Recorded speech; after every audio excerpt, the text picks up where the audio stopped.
Hello everyone, today we're gonna do some mixing techniques. I'm gonna show you a good way to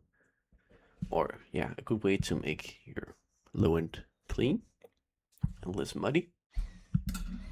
Yeah, so let's begin. I've just made a quick baseline. It's very simple, it's just this with a serum preset.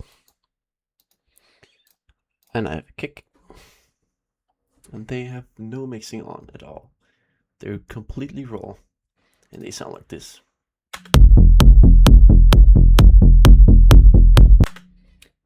Terrible. Extremely muddy. But today we're gonna fix it. So let's start. First we're gonna take the bass, link it to a channel. You can do this by pressing Ctrl L on Windows. Like this. And now we're gonna take the kick. Do the same thing. Press Ctrl and L. Like this. Now we have our bass on 6 and our kick on 7. So let's start. Well, first of all, you obviously want a sidechain. So let's start with that. We're gonna go on the bass, and I'm just gonna use a kickstart because it's a good plugin. Here we have it. And we want to make sure that the plugin doesn't disappear when we press off the plugin. We're gonna do this by going up here, pressing detached. And now we have a kickstart. And it sounds like this.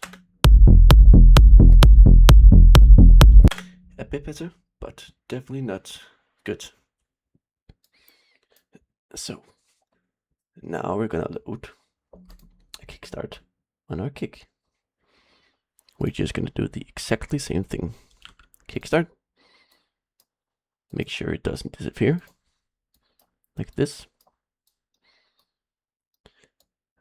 But you want the kickstart of the kick to be reverse, because you don't want to duck the punch of the kick, you want to duck the tail of the kick. I'm just gonna show you what I mean. Now we have the kick. You hear? It takes away the punch. We don't want that. We're gonna reverse it by pressing short kick, or you can even use long kick. But in this scenario, we're gonna use the short kick. So now it cuts away that or ducks the tail instead of the punch. But this is definitely too much. Yeah, we're gonna fix this. But over here on the kickstart of the bass, I'm just gonna enable the bass again so you can hear it.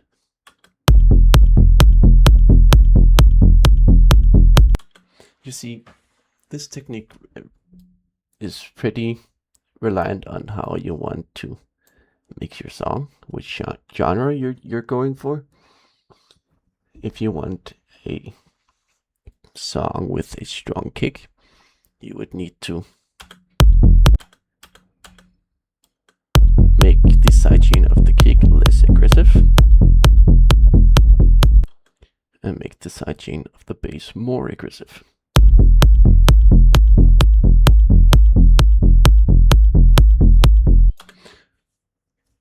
But if you want a strong bass and maybe a less dominant kick, you're gonna do the same thing, just reverse. You're gonna increase the sidechain on the kick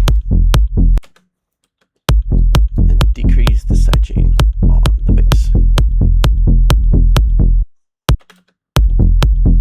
Now, how do we know if the phases of our kick and bass doesn't collide?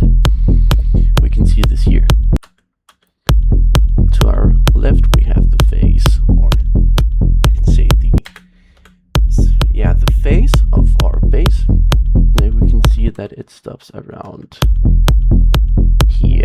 I'm using these things up here to kind of like reference where it stops.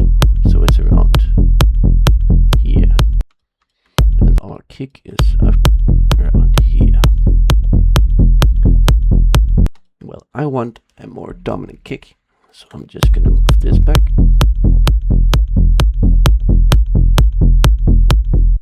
And then I'm gonna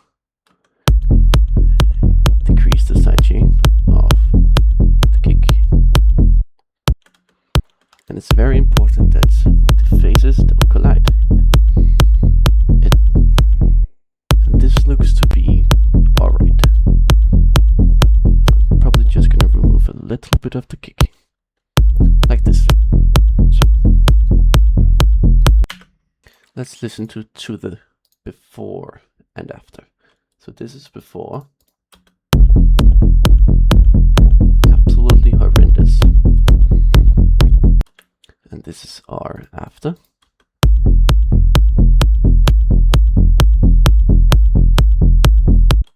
Much better, but it's still a bit messy. And we're gonna fix this with EQs.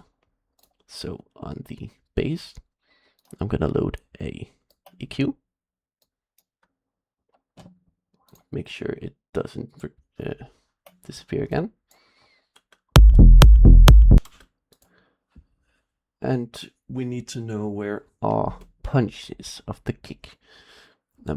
You can do this by simply loading a EQ.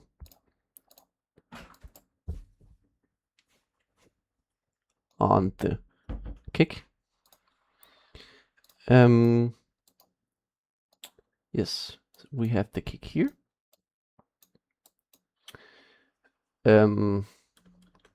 So we're gonna find the punch. Now you can find the punch by looking at the spectrum, but if you're not good enough to analyze the spectrum, you can simply load a band. It doesn't really matter which one. I'm just gonna take this, and now you can just find the punch here. I can hear that it's around, I'd say, the 40 and 50 hertz. And always remember that a kick always has its punch in the low end, and it's, what can you say, its tail moving towards the high end. So our punch is around here. So now we can just delete the not the kickstart, but the EQ from the kick. Yes. And now we're gonna load a peak controller on the kick. Like this. Yes. And also make sure this one does not disappear. Okay. So now we're gonna fix the low end. And we're gonna do this by, I'm just gonna take the pink band, I'm just gonna move it to the area where we found our punch of the kick, which is around 40, 50. So I'm just gonna place it in the middle. And then I'm gonna link the band to a controller. It's gonna be the peak. And we want our input to be inverted, not the default. I'm just going to show you the difference and why you should not do the default. So let's do that. This is, remember, this is the wrong way. So because we put it on default, the band is gonna get affected by the peak controller when the kick hits. We don't want that. Let's just give an example. You see the band, and by the way, this is the EQ for the bass. I've just muted the bass so we can't hear it. But you can see that when the kick plays, it's gonna get a boost. The bass is gonna get a boost. We don't want this. We want it to be opposite. So we're gonna just put it on inverted. And now you can see that the bass will actually get a boost when the kick does not play or falls off. You can see that now that it ducks when the kick hits. And this is exactly what we want. Well, obviously this is too much. So we're just gonna use the bass knob to decrease it. And put it on 50% because that's the same as being neutral here. And now you can see that it does not boost the bass, but only ducks it. And this is exactly what we want. Now I'm just gonna unmute the bass so we can hear it with context. You can hear that this is too much. It takes away too much of the bass. And we can fix this by using the volume knob. And the more you increase the volume knob, the more aggressive it's gonna be, and the more you decrease the knob, the less aggressive it's gonna be. So we want it to be somewhat aggressive, but not too aggressive. And that should be around like 40, 50. I'm just gonna put it on 50. Maybe 55. No, 50. Yes. So now we have this. Great. Let's take a listen to the before and after. This is how it sounded like before without the peak controller.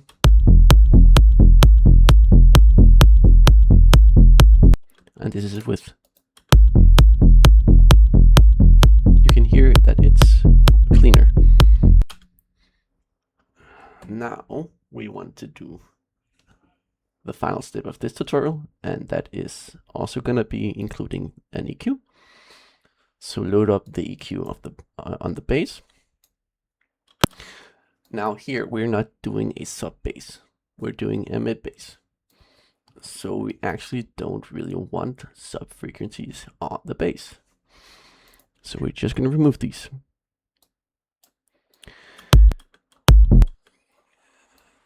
And it's usually around, it's a cut usually around the 38 to, I'd say 50, where the sub really needs space. So we're just gonna remove a bit.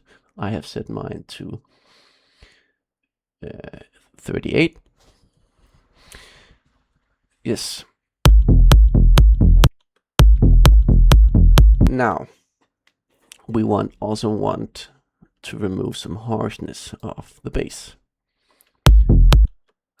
You can load another EQ, but you can also just, default it, and then you have all the bands and you can manually just do things. But I'm just gonna load a new EQ here. And by finding harsh frequencies, we're gonna make the band more pointy, or whatever you want to call it. I don't know the exact term. But the way you make it pointy is by scrolling with your scroll wheel on the mouse. You see the higher the percentage is, the higher, or you can say the flatter the band is gonna be, and the lower the percentage is, the pointier it's gonna be.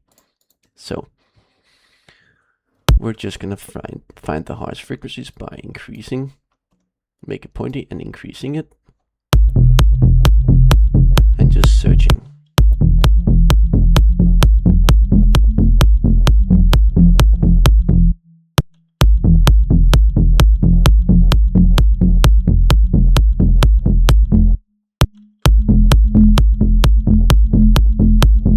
There is a harsh frequency, so we're just gonna not touch this, but over on the right side we can just drag this down.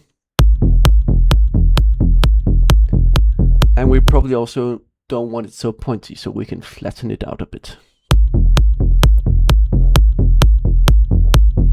Like that. So this is actually it for this tutorial. I'm just gonna show you the before and the after.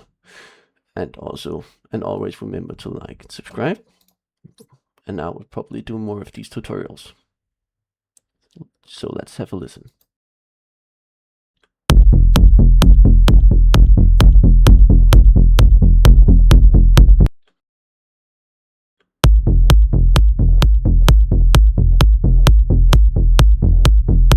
So much cleaner, but yeah.